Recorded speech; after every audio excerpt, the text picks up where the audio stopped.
Welcome to another episode of the Music Teachers in International Schools podcast. I'm your host, Chris Coolmer, and at the time of this recording, which is early March 2023, we've just opened up registration for our World Music Pedagogy course with Dr. Jennifer Walden. This is the first of a number of professional learning courses that we are planning to host this year.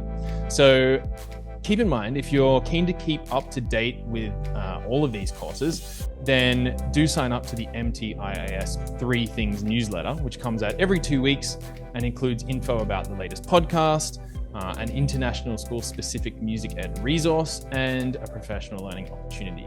And just a reminder, you can find that at mtiis.co. Okay, on to today's episode. I'm excited to have Nate Holder with me today. Nate is a musician, author, and international speaker based in the West Midlands, UK. And I've been keeping an eye on his work for the last couple of years. And recently I became more interested in his work when I saw his book series called The Why Books. And for international school music teachers working with students and staff from diverse cultural backgrounds, these books seem to be somewhat of like a perfect fit I'm hoping to explore that today. So we're going to explore some of Nate's work, and hopefully this will provide some valuable challenge and inspiration for us all. So Nate, welcome to the show. Thank you. Thank you for having me. I'm looking forward to this conversation. Me too. I followed some of your work as well for a while. So when you got in contact with me, I was like, oh, this is cool. This feels good. Great. So I guess to get us started on this podcast, we often recognize that our own students and us, teachers in this space, we all come with sort of cultural and musical identities that impact heavily on what happens in an international school music classroom. Could you start by exploring for us your cultural identity? Sure. So one side of my family is from Jamaica in the Caribbean, and the other side is from Barbados, which is also in the Caribbean. And being from those two cultures, I think a lot of people might assume that in the house was a lot of music from those two islands. But in my case, that wasn't necessarily true, funny enough, because I think when you start to dig into, people's realities, their individual identities, you start to see that, how big a part religion plays and how big a part, where you live plays, country or even specific regions as opposed to, your country of origin, right? So there's a lot of gospel music in the house, more than anything else, I'd say. And so a lot of my first musical understandings came from church, came from, singing and playing in church, right up until, I left to go to university pretty much. And to some extent continued on after that. But a lot of it was rooted in church music, however you define church music, there's so many different ways of expression in church. But particularly for me, there was a lot of singing, a lot of songs. And eventually when I was playing the piano to a point where I was, exploring by myself, by ear as opposed to reading notes, just that whole other world of harmony and expression started to open up, that I wasn't necessarily getting in school. Which is probably a whole other conversation to have. But it's firmly rooted in I'd say, in different ways, that oral tradition, but also I was very fortunate to have music lessons, private music lessons as well, on the piano and on the clarinet, for a longer period of time, on the clarinet especially, and later on the saxophone, going to university, etc. But yeah, so kind of sitting in between these worlds of learning music in one particular way and learning about it, not even learning about it, but just being around it in another way, it's really shaped, a lot of how I see music education now, to be honest. Let's talk a bit more then about music education. So you had this interesting kind of two worlds as a musician, I guess, growing up, and maybe you can explore if you want more about how you then became maybe, a musician in a greater sense, maybe where you've played, who you've played with, that kind of thing. But then how did music education kind of come to the fore? That's a good question. The education side of things essentially started to come from, I was about 17, 18 when I started to teach. And that was just at home. I had a couple of students who'd come over on a Sunday morning. I was teaching clarinet, a couple of clarinet students and one saxophone student, two saxophone students. And I did a bit of theory classes as well, because there's a few who would prepare to take their grade 5 theory. I don't know how much people who are listening are familiar with the concept of your ABRSM and the grade 5 and all that kind of stuff. So doing a bit of that too. So the education part started from there really, which is my first kind of way in of thinking about, well, what's my approach going to be with you in front of me today, and just kind of exploring at where do you want to go, where can I take you, what am I listening out for, and realizing in the process, you in different ways become a better musician because there's certain concepts that you take for granted, right? And then when you realize you have to break them down, you're like, oh, okay, how much do I actually know about this, right? And so I think that's where the journey started. And then there wasn't much of it. I didn't do a music education degree at university. It was a general music degree. So there wasn't an emphasis on teaching at all. But it started to become a thing because after I left university, I lived in Germany for a few years, and there was a lot of teaching that happened there, even though I wasn't necessarily calling myself a teacher at certain points. But whether I was like MDing or I was, working with young people, it became a thing of, well, there's a bit of teaching happening here, even though sometimes it's not framed as teaching, but I'm just helping you to get to a particular point, or trying to tease out ideas, or in some cases say, you're supposed to have done this already. I need to give you something so that you can take this forward quickly, right? Because you've got deadlines to meet. And then again, the teaching side of things kind of changed a lot, because at the time when I first started teaching in Germany, I couldn't speak German at all. And so I have to teach children who don't speak any English at all. And so it's that thing of, how do I communicate an idea, or even say, start playing now, please? Like, how do I do that when we have no shared language? And so there's so many different things that kind of had to negotiate in that process.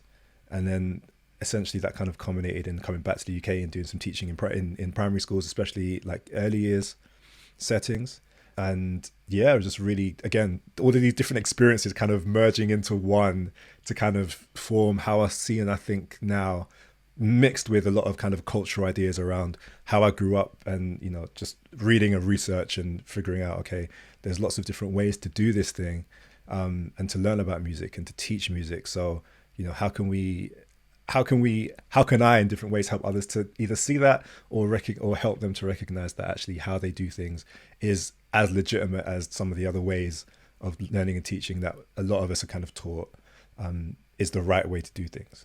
Yeah, I think a lot of people listening in our community would resonate with that idea of, how do I get this across to students of diverse language backgrounds? Because even within one classroom, depending on the context of the international school, you might have students with, not only they don't speak English, but you might have 5 different children with different language backgrounds. So you're sort of trying to chop and change and trying to communicate in different ways. And it's a really fascinating process. So that's a really nice reflection. So you were in Germany, then back to the UK.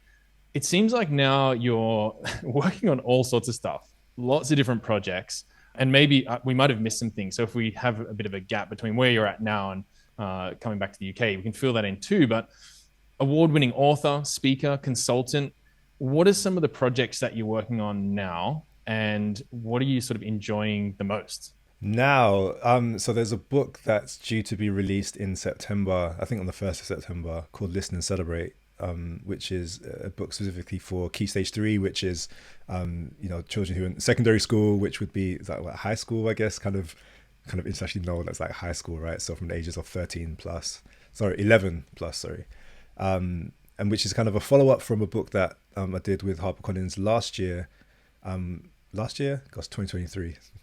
Last year, which was the same concept but for primary school children. So that's Key Stage 1 and 2. So children anywhere from about 4 to 5 years old through to 10 years old through to about 11 years old.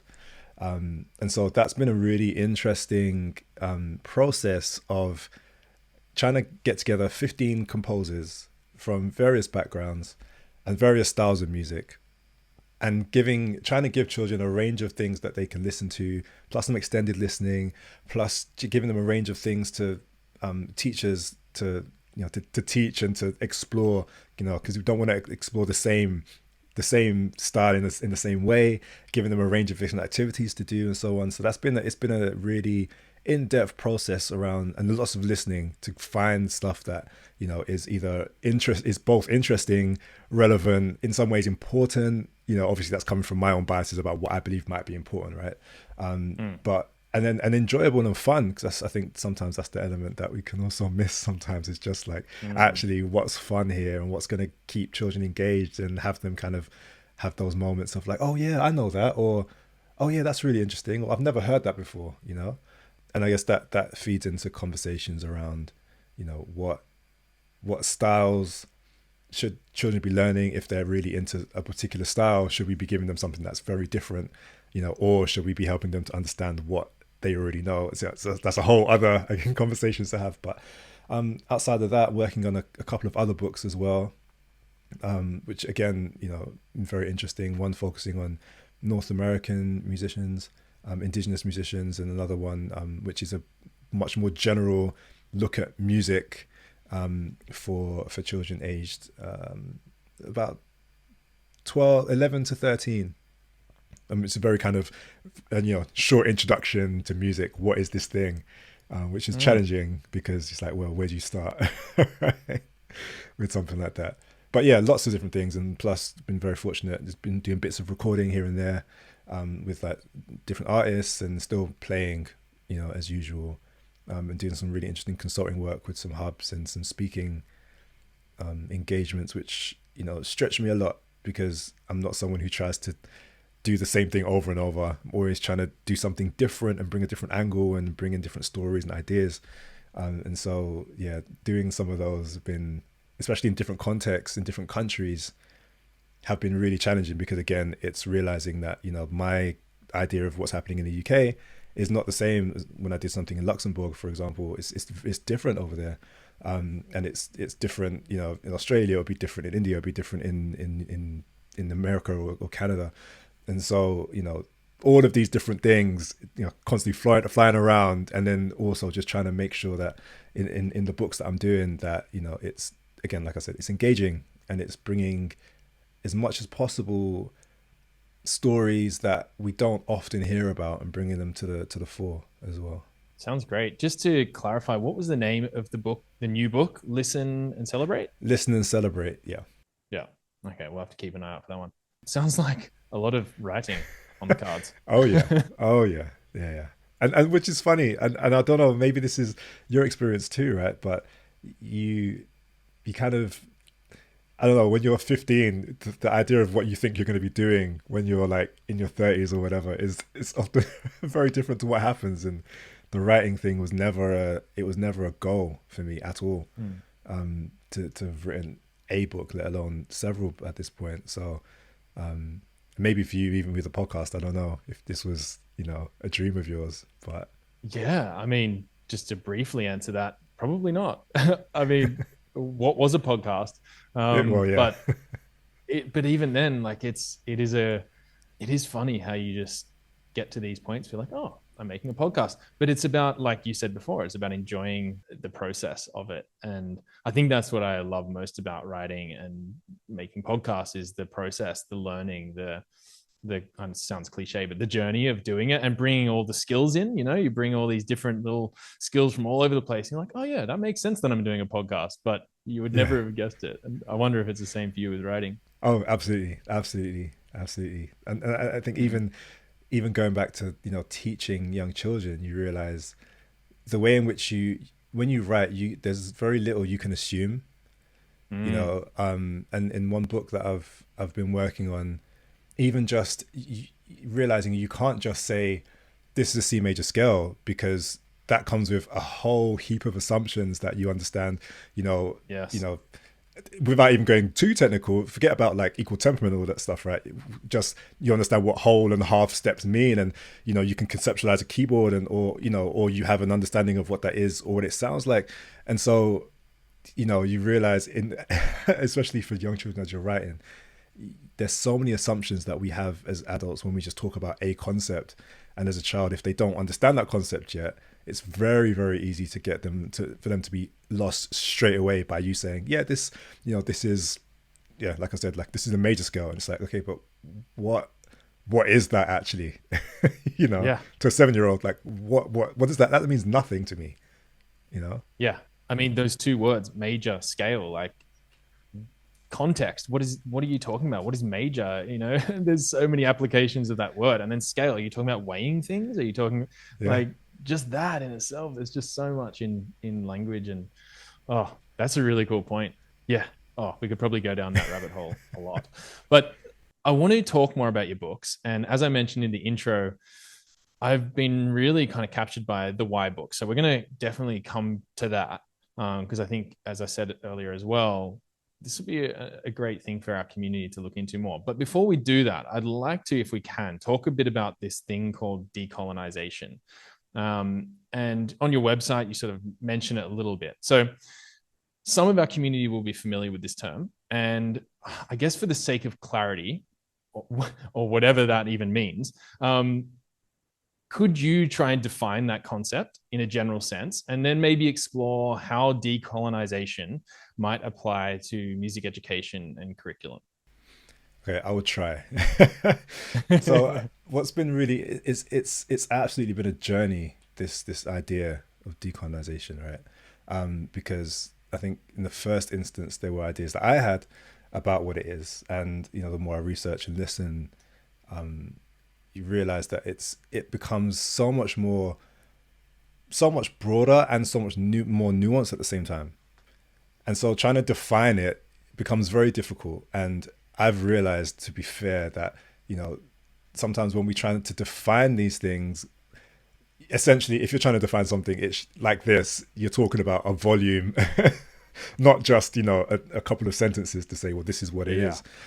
Because one of the things, you know, I'm learning about is about how this concept, this idea, this framework, if you will, is different in different settings. So what we understand, you know, colonialism, and obviously, you know, I always say you can't understand what decolonization or decoloniality is without understanding colonization and the effects of that. And so the effects of colonization in Australia is going to be very different to what it's in India, to what it's going to be in the UK, what it's going to be in America, right? And so I think it becomes on individuals, and obviously this affects, you know, your positionality, like where you're from and your understanding of the world, you know, understanding what that means in your local kind of area, what it means in your subject, what it means for your country, what it means for your people, if you define your people as being, right? And so ultimately the way I see decolonization is understanding the impacts of colonialism and seeking to reimagine in many different ways. And again, we can break up all these different concepts, but seeking to reimagine, you know, the world and concepts and ideas, what it would look like, not to remove history and say, well, what would it look like if this didn't happen? But to, in some ways, invoke and to create a world in which we have a plurality of understandings and meanings and viewpoints about what a particular thing is, right? And all those things being equal at the same time. You know, so essentially you're talking about, I know there's a film that's just come out about the multiverse, right? But, you know, we're talking about almost like a pluriverse in a sense, where we're trying to understand how can we look at a thing from many different points of view, but all of those points of view are constantly evolving and shifting, but also are all as valid as each other, but understanding it through the lens of colonialism and the effects of those things, which for many different reasons we're still grappling with and understanding, because the world is moving and changing, you know, even as we speak, right? So I know that hasn't been a very different, very, you know, it's such a huge term, and I think in using the word, I think we have to be very careful about how we use this word, because I've seen a lot of people kind of conflate decolonization with diversity, with DEI and J, which I've learned from you, because I've never heard it in that way before, with the J on it as well, which it's not, or at least it might be a part of it, right? And so there's this idea, you know, that, you know, decolonization is not, it's not necessarily a destination. It is a journey, which kind of ties into what you were talking about earlier about, you know, just enjoying that journey. But I think as well as enjoying that journey, there's a responsibility that comes with us trying to understand what this thing is as well. And I think it's a massive responsibility if we're going to use words like this, especially for certain groups, because it comes with there's a lot of scholarship, there's a lot of lived experiences that are tied up into this word, a lot of legacies that are tied up into this word. And what it could mean for music education, I say could because, you know, I'm not saying that this is what it should, right? Is, I think, for one, a critical eye on the things that we do and how we do them and why we do them, and where these things come from. So it could be as simple as looking at, you know, understanding, for example, that we use a lot of Italian words in our music vocabulary worldwide. And it's that thing of asking ourselves, well, why are we using those? Where has this come from? Should we continue to use these words? And if we do, then what other words can we use? And again, that can go to, for example, if I'm going to study, I don't know, Hindustani music, for example, should I be using this crescendo to describe something? Or if I'm not, then what words do I need? What's the vocabularies that I need to understand this? You know, as we talked about, you know, these words make a difference, right? Like I said earlier, you can't just say C major without understanding this and this and this and this and this and this and this and this. And so, you know, if you speak another language, I think. Yeah, speak. I say I speak Spanish. I think I still do. Okay. But even that process of learning another language, it teaches you a lot about the culture and about yourself, I think. Yeah. Absolutely. And I think in that same way, you know, if we are looking at, and this is just the language part of music education, right? Thinking about the language that we use when we're talking about, you know, we're talking about music from different places around the world. How should it be different? How can it be different?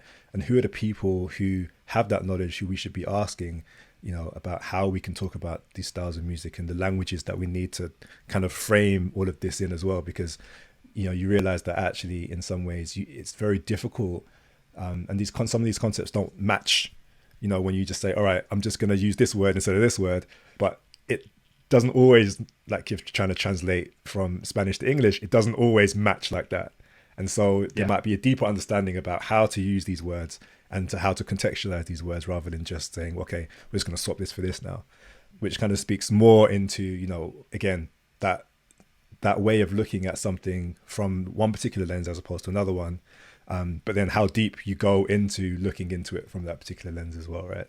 And then understanding your place as you look through this lens, who you are and what you bring when you're doing that. So again, yeah, it can go really deep.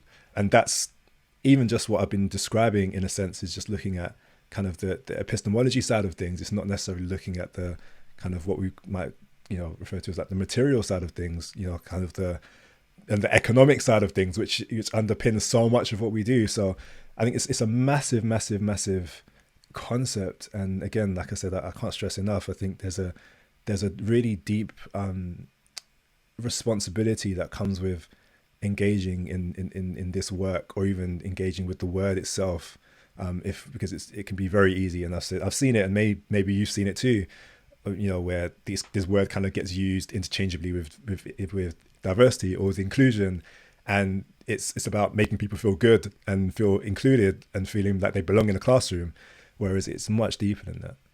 I've got so many follow-up questions that I could go for here, but I think what I'd like to ask a bit more about, in terms of decolonization and that headspace, I guess, and I think you've summed that up so well, so I won't try and re-sum it up, but is there a useful way of approaching this? Is there some particular resources or places to go to that you know of to, and as you said, it's contextual. So especially when we're talking about international school teachers, we're talking about 13,000 schools all over the world, everywhere, with all sorts of different colonial histories. But is there some places that you might suggest that people might start if they want to even just explore colonialism in the context that they're working in? It's a good question. I don't think the first port of call would be to look at music.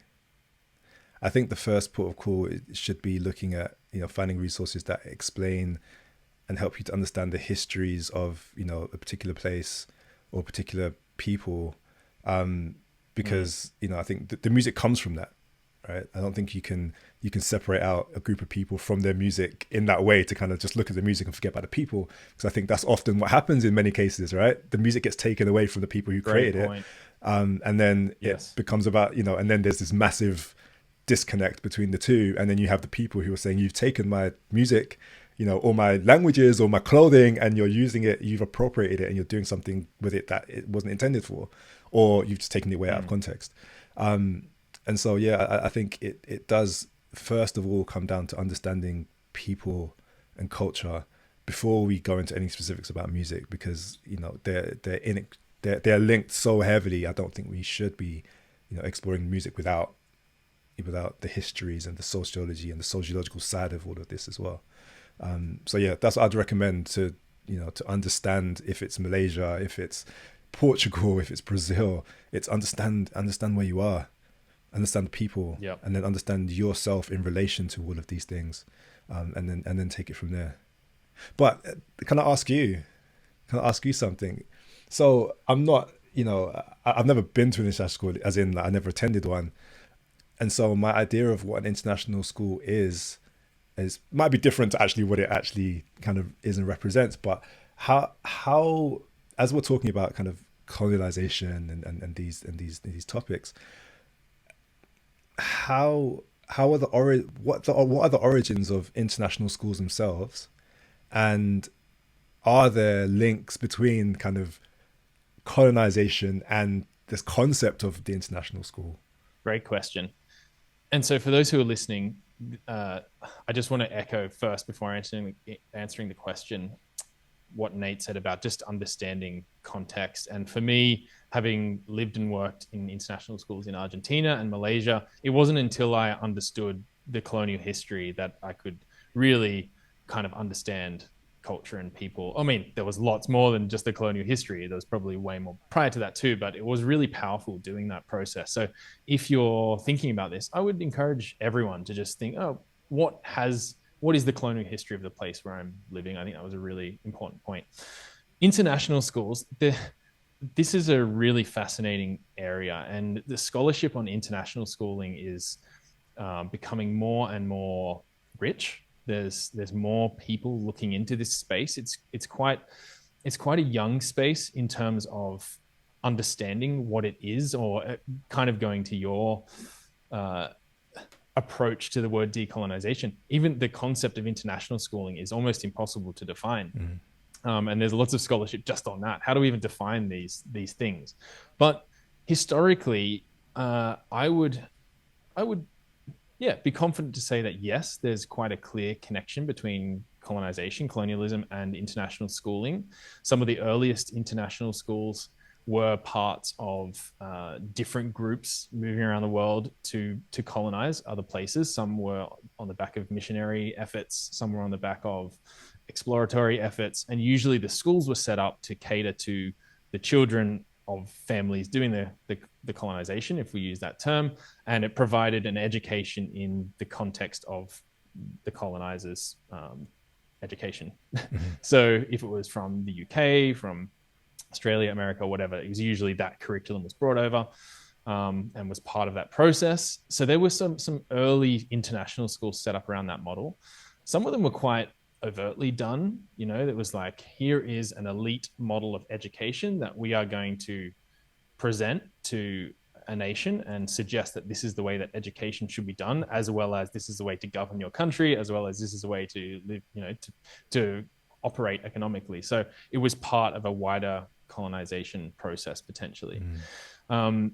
So that was probably, some of the early international schools. 100%, I would say that the scholarship suggests it was part of that process. And then from there, there's been other waves of international schooling, such as coming out of Europe, a more kind of holistic, globalized, kind of early globalization view of international schooling, where it suggested that education could be a force for world peace and for unity. And so let's build schools that really work on international mindedness and global citizenship, which typically people would suggest the International School of Geneva, I think it was 1924 or 27. People can fact check me on the date. Yeah. So, and then from there, we've had other ways where now it is, it's huge. As I said, 13,000 schools, and there's a whole bunch of different reasons, which we might not get into now, as to why those schools exist.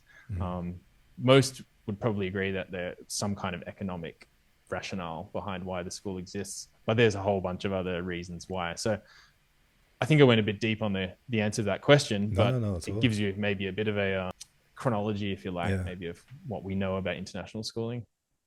Thank you. That's great. I think the reason I ask is, as we're talking about these things, I guess the next question is like, if there are conversations happening around, not just diversity, inclusion, etc., but around like decolonisation, then how much of that is kind of focused internally on the model of the school itself, of a school, or international schools in general, and not just saying, well, let's look at this subject, but actually let's look at what this school or this model of schooling represents, and applying that to that as well. Because I think in some sense, if that's not happening, then to ask the question, well, what is happening actually? It's, you know what I mean?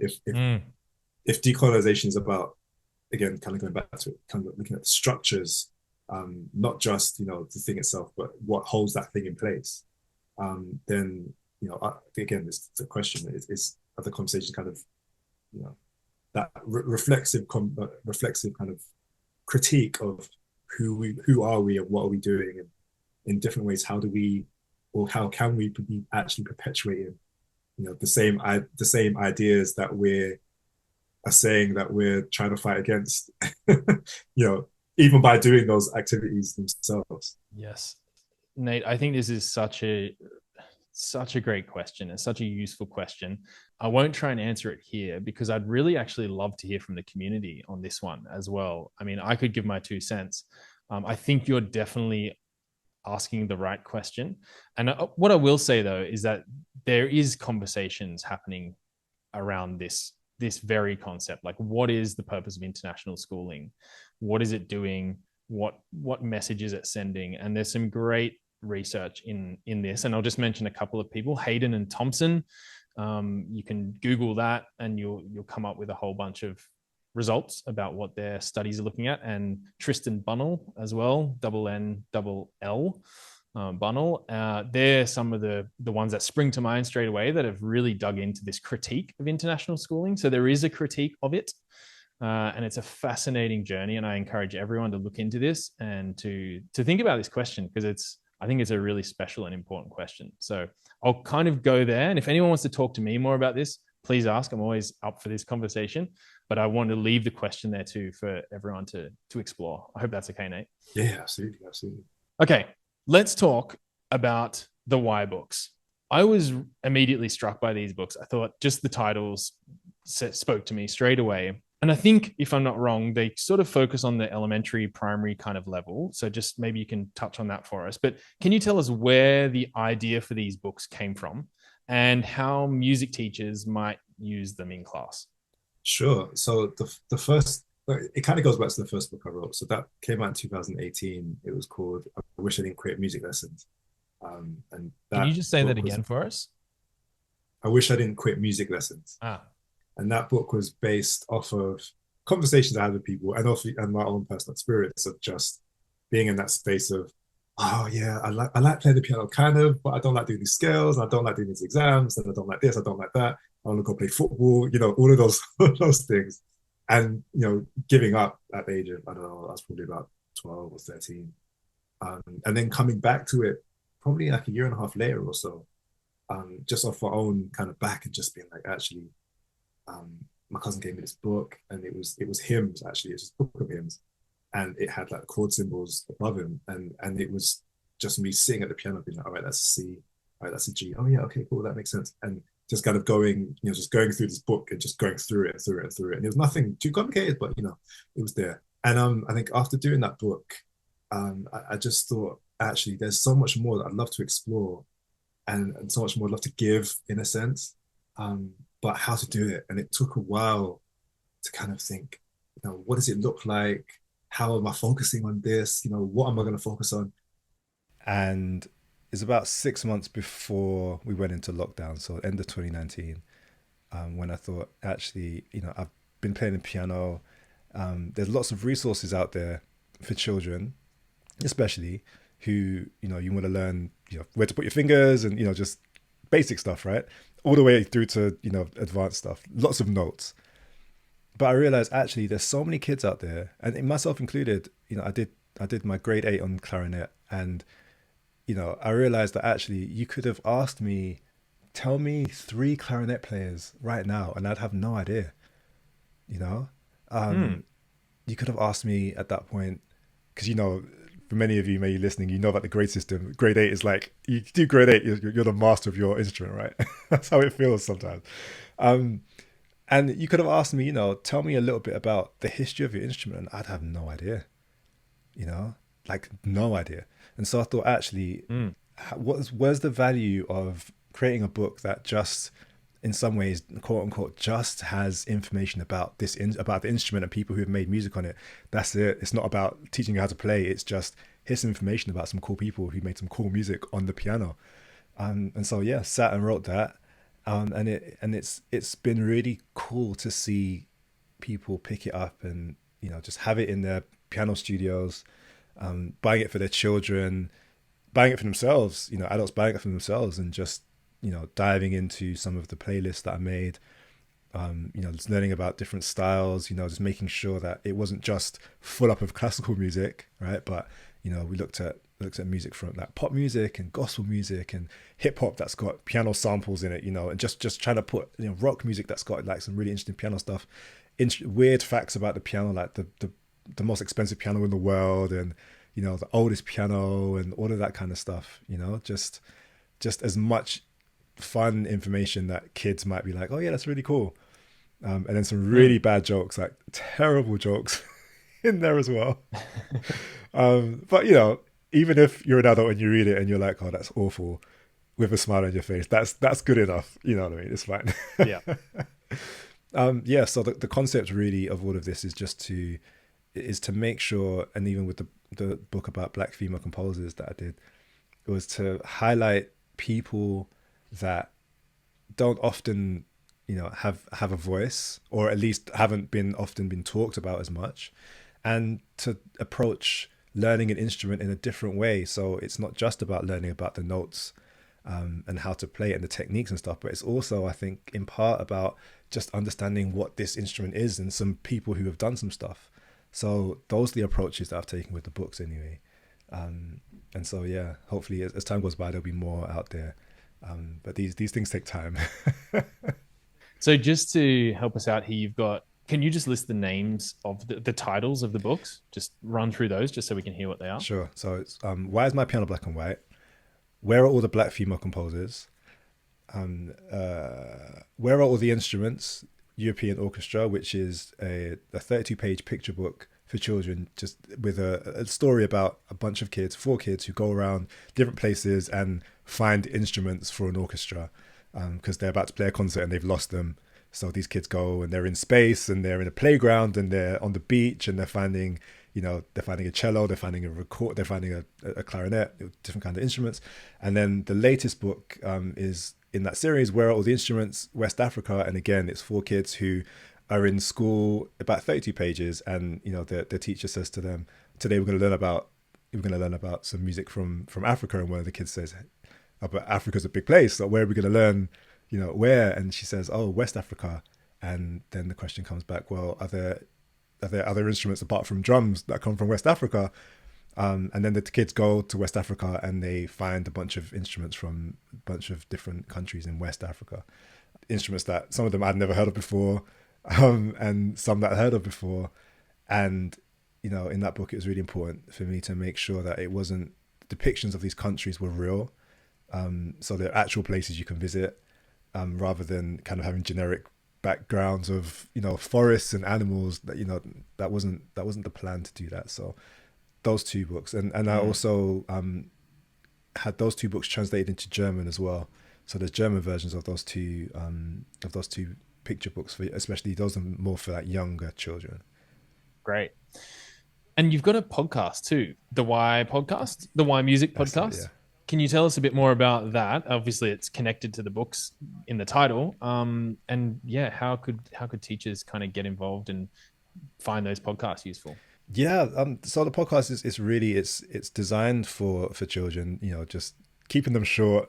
Try not to make them any longer than 10 minutes long, but I focus on a different musician from history. So, and I don't discriminate about where they come from or what style of music they made. So I've got an episode on the Beach Boys, I've got an episode on Florence Price, got an episode on Florence Foster Jenkins, got an episode on Chick Corea. Right, it doesn't matter whoever they are, and yeah, it's just like a 10-minute explanation about who they are and some interesting things about them, and also some questions as well. So with the Florence Foster Jenkins example, I don't know if many of you know who she was or have heard about her, but essentially she was someone who had a bit of money in the early 20th century who she suffered a bit of an accident. She used to be a pianist, and she had a bit of an accident, so she couldn't be a concert pianist in the way that she wanted to be, and she became a singer. But she wasn't really a singer, but she had money, so she would put on her own concerts, and she recorded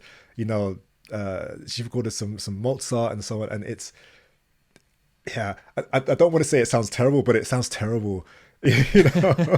But it Sounds terrible. Yeah, but but the story in that was that here's someone who we looked at so many other musicians like Lata Mangeshkar, for example, who's probably if not one of the most recorded singers in history, one of the most musicians period in history, right? And then you've got Florence Foster Jenkins, who represents something else. So in this podcast, we're talking about, yes, she might not have been a great singer compared to some of the other people that we've studied and you've heard, right? But there's this thing that I think this boldness and this thing of like, I want to do this, and I'm happy to do this thing, that even though people would laugh and people would like write bad things about her in newspapers and stuff like that, it's almost like this thing of like this confidence of like, I'm doing what I want to do and I love it and I don't care what you think. And you see there's people like David Bowie who respected her. I mean, she wasn't alive at that when Bowie was doing his thing, but other singers who say, yeah, admire what she did. And there's something to that, I think. So it's not just about saying, hey, here's some people who've done amazing things. Here's some people who've done, it's more amazing, it's more about who are interesting and have done some interesting things, and presenting it in a way to children to help them think. So thinking about Florence Price, and I can't talk about Florence Price without asking questions around, how do you think it was for her growing up in the South and then moving to the north of America? How's it like for her as a black woman to be in this classical music space? So just kind of think about that for a minute. Lata Mangeshkar, for example, one of the, if not the most recorded playback singer in history, how might it felt for her to know that that's her voice on screen, but she's never on screen? And it's not a big thing, but it's just how can we put ourselves into these people's shoes for a second, just to think about things that might not be necessarily to do with the music, but in some ways are, because that's an interesting idea of, that's my voice, and my voice has been on thousands of movies, but that's not me singing, someone lip syncing, but at the same time, people can hear it and know that that's me. And I'm a national figure in India, because around the world, really, because my voice is so distinctive. So yeah, teachers can put it on in their classes, and listen to them. I made for Women's History Month, I made a few free downloadable PDFs that you can print off. You can use in class if you want, play them in class, or just tell kids. I think I feel like I'm rambling now, but one of the things that was really important to me about creating the Y books and about the podcast is that for many kids and probably for many in many countries, the curriculums are so packed with stuff that you have to learn. And it was important for me to create things that sit outside of school, so that if kids want to pick up and listen to the podcast, at home, or parents can put it on as they're taking kids to school, whatever, they can do that. And a book that can sit, that might not necessarily become a part of, your curriculum, but something that you can refer to, and something the kids can have at home that they can pick at whenever they want, And so, yeah, that's kind of the philosophy of all of this. It's how to create things that the kids can access themselves, rather than always having to be filtered through a teacher as well. So in all of these things, I hope, if you decide to use them in class, you can, pick a story, read about, any of the black women in the book, read about any of the pianists, and then go on YouTube and let them hear some stuff and ask the questions around them and the music and why they like the music and why don't they like the music, which sometimes I think is a more interesting question, actually. All of this stuff we're going to put in the show notes. So for those listening, if you're new to the podcast, on the mtis.co website, each episode has show notes. It'll have a bit of a background of this episode, but it'll also link specifically to those things. So we'll have the Why books. We'll put a nice link to those. We'll have the Why Music podcast, which sounds great. Like, I can imagine teachers thinking, perfect, I can just say, hey guys, here's some material. Use it as you wish, but also the application in the classroom could be really nice too. So that's great. We'll have to link through to your website as well, which has those PDFs, I'm guessing. Is that where we can find the PDFs? Yeah. I'm just thinking as well, there might be some people listening that are thinking, I'd love to work with Nate, or I'd like to get him to work with my department or to work with my students. How might international school music teachers go about that? So maybe you can just give us an idea of the best way to contact you and to get in touch. And then secondly, what are some of the things you think you might be able to offer or might be able to share with our community? So the easiest way to get in touch with me is probably through my website. So that's nateholdenmusic.com. And there's a contact page there that you can just drop an email. And in terms of working with anyone, again, contact me and see what your need is. I'm very much about, trying to create something that you need, as opposed to me having set things that I can do and I just come and deliver them. Because especially I think in different international schools contexts, it's going to be different. And so, I'm happy to do book readings. I'm happy to look at, if it means looking at, curriculum and helping with design and stuff like that, happy to help in any way, really.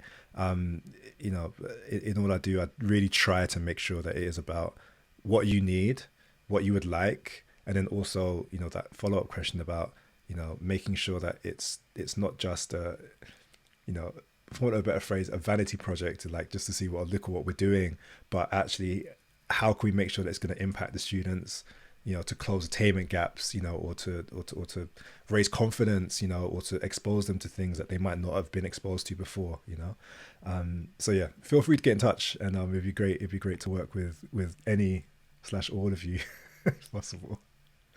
Nate, thanks so much for your time. I've learned so much. I've loved this conversation. I can't wait to kind of go back and listen through and take my own notes and have another look at some of those resources. Before we wrap up, was there any other questions, comments, thoughts that you wanted to share that we didn't quite cover in this conversation? I think it would be really interesting, actually, and in our context in the UK, I haven't really come across many international kind of school educators, music specifically anyway. And I think it'd be really interesting to have those conversations between international school music teachers and music teachers in the UK, and to talk more specifically about the UK anyway, because I'm sure there's so much that we can learn from each other, maybe more actually from kind of international schools to the UK, because it's a very, very different context and situation, especially I think around, what it is to be a music teacher embedded in a culture that might not be yours, and be teaching children who come from different backgrounds, because there's questions that I have a lot, people coming to me and say, well, how do I do this and how do I relate to this group and this group, and realize as an international teacher, you are probably in that position more than more than the average person in the UK, and in different ways you're also negotiating, I'm sure in different ways, your place in all of this and how you fit in language and custom and all of the missing home and all of these things, right? And so I think it'd be really interesting actually to have those conversations and to see what we can learn from each other as well. Actually, that's a great idea. We might have to set something up. This is definitely something we should pursue. So. Some kind of collaborative moment. We could get some people in a room and go back and forth and learn from each other. I think that's a kind of a cool idea. I can sort of picture how that might feel. That's cool. I like it. Yeah, we should do a joint podcast thing. We just a few people and let's just ask a question and see how different things are and what we can learn, because I think this is the beauty about Zoom and teams and all these things, it's just brought people together in the ways that we would have been like, oh, it's going to cost so much to go over there and all this stuff, and we're just doing this off the cuff now. So I think there's so much more we can learn from each other, and I'm grateful you've told me, Hayden Thompson and Tristan Burnell that I'm going to check out and learn a bit more, and just continue sharing and learning from each other. Mate, thanks so much again, and all the best with all the projects in the pipeline. And I'm sure lots of us will be following what you're doing and reaching out to you. So thank you again, and looking forward to keeping in touch and chatting more. For sure. Thanks for having me. Take care. Thank you for listening to this episode of the Music Teachers in International Schools podcast. Listen to other episodes by visiting mtiis.com, or learn more about our community on Facebook by simply searching for Music Teachers in International Schools. If you know someone who you think I should get on the podcast, I'd love to hear from you.